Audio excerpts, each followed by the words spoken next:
Hi, and welcome to episode 11, When Staff Betray You, Internal Threats to Your License.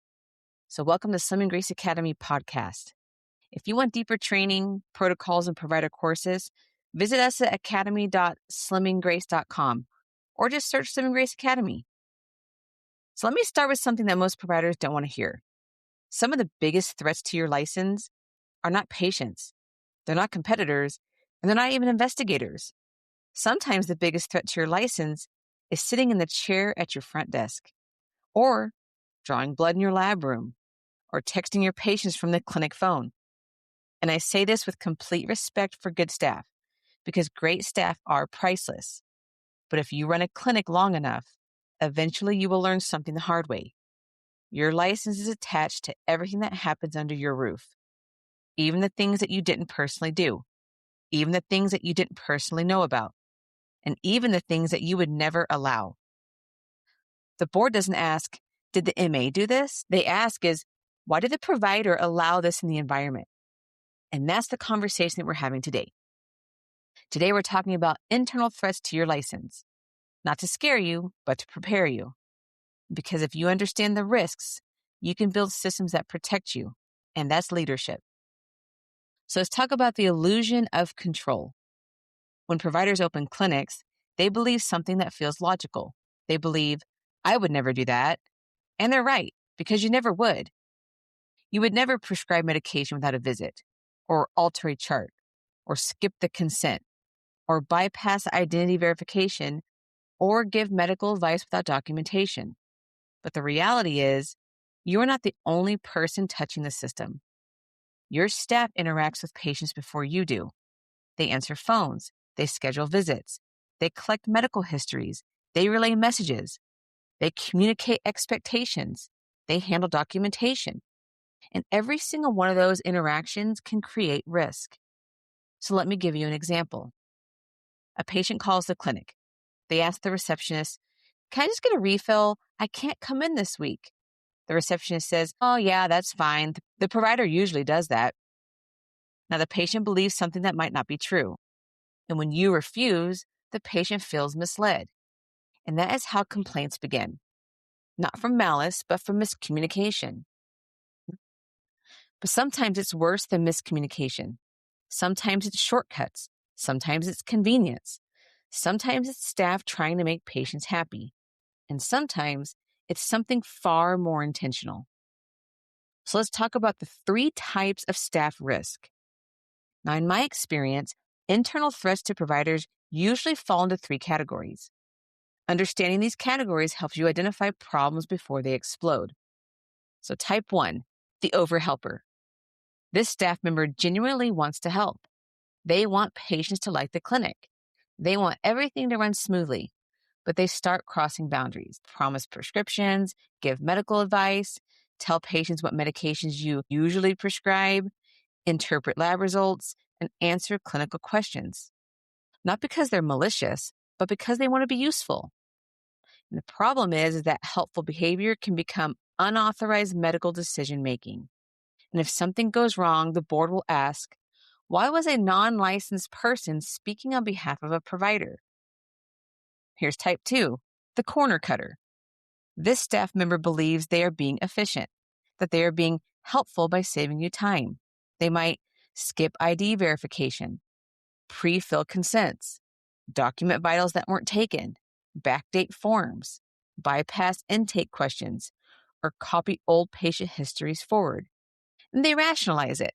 Well, we always do it this way, until one day someone audits the chart, and suddenly it looks like falsification.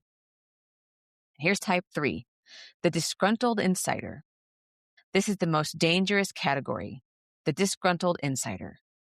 This happens when an employee becomes resentful. Maybe they were disciplined, maybe they were corrected, maybe they were terminated, and maybe they simply feel unappreciated. And instead of moving on, they retaliate. They may report the clinic, report prescribing practices, submit anonymous complaints, send screenshots to regulators, post accusations online. And suddenly your internal HR issue becomes a regulatory investigation. So let's talk about the scenario that most providers experience. Let me describe something that happens more often than people think. A clinic owner hires a medical assistant. The MA is friendly, she's reliable, and patients like them. Over time, the MA becomes comfortable. They begin answering more questions. They start saying things like, "But the provider always prescribes this," or "You don't need an appointment for that." The provider is busy. They trust the MA. Months pass. Then one day a patient complaint arrives. The patient says, "The clinic told me I could get medication without a visit." Then the provider says, "I never told them that." And the board says, "Well, then who did?"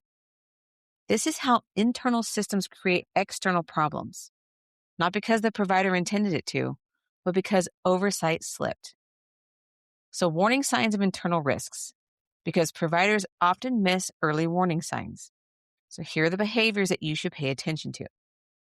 Staff who answer clinical questions confidently, say, "We usually do it this way." They resist new policies, become defensive when corrected, bypass documentation steps, avoid audits, push for shortcuts, and complain about too many rules. Rules feel annoying until they protect you, and resistance to structure is a red flag. And the provider protection framework. Well, let's talk about something that's practical that you can implement. And I call this the provider protection framework. And it's 5 systems that every clinic owner should have. Number 1 is scope clarity. Every staff role should have a written scope. Front desk, medical assistant, nurse, practice manager. Each of them should know what they can do, what they cannot do, and when they must escalate to the provider. If this isn't written down, confusion becomes risk. Number 2, communication boundaries. Staff should never give medical advice, interpret labs, promise prescriptions, and recommend treatments. Their response should always be, "I will relay that to the provider." That one sentence protects you. Number 3, login security. Shared logins are extremely dangerous. Every staff member must have individual logins, activity tracking, and restricted permissions. If documentation changes appear in a chart, you must know who did it. Otherwise, it becomes your responsibility. Number 4, staff training logs. Training is not real unless it's documented. You should have records showing staff that were trained on consent procedures, identity verification, documentation rules, communication boundaries, HIPAA, and scope limitations. Because when investigations happen, training records matter. And number 5, chart audits. Every clinic owner should audit charts, not occasionally, routinely. Random chart reviews reveal documentation shortcuts, missing forms, inconsistent intakes, and staff errors. And catching these early protects you later. So let's talk about staff discipline documentation. And one of the biggest mistakes that providers make is avoiding documentation when correcting staff. They verbally correct, they verbally retrain, and they verbally warn. But none of it exists on paper. If a disgruntled employee later claims, "The provider never told me that," or "You need proof if you corrected it," well, leadership requires documentation, just like medicine does. So build a culture that prevents betrayal. Let's talk about culture, because not every internal issue is malicious. Sometimes staff feel overwhelmed, sometimes they're unclear, and sometimes they fear asking questions. A healthy clinic culture includes clear expectations, regular training, consistent policies, respectful leadership, and accountability without humiliation. People are less likely to sabotage systems that they feel proud to be part of. But kindness without boundaries becomes chaos, and leadership requires both. So what do you do if you discover internal misconduct? If you find out a staff member has violated policy, stay calm, don't panic, and do not react emotionally. Your steps should be: 1, secure patient records. 2, review documentation history. 3, change system access if needed. 4, document the findings. 5, conduct internal audits. And 6, consult counsel if it's serious. The goal is correction and containment, not chaos. And here's the hard truth of ownership. Running a clinic means accepting something uncomfortable. You cannot outsource accountability, not to staff, not to managers, and not to consultants. The license belongs to you, which means oversight belongs to you. That doesn't mean micromanaging. It means building systems that make mistakes visible before they become disasters. So your staff can either strengthen your clinic or quietly expose your license. The difference is not luck. The difference is leadership. Policies protect you, trainings protect you, and audits protect you. And clear boundaries really protect you. You work too hard for your license to leave it vulnerable to internal shortcuts. Build systems, lead clearly, and never assume that trust replaces structure. Because in healthcare, structure is what protects everyone.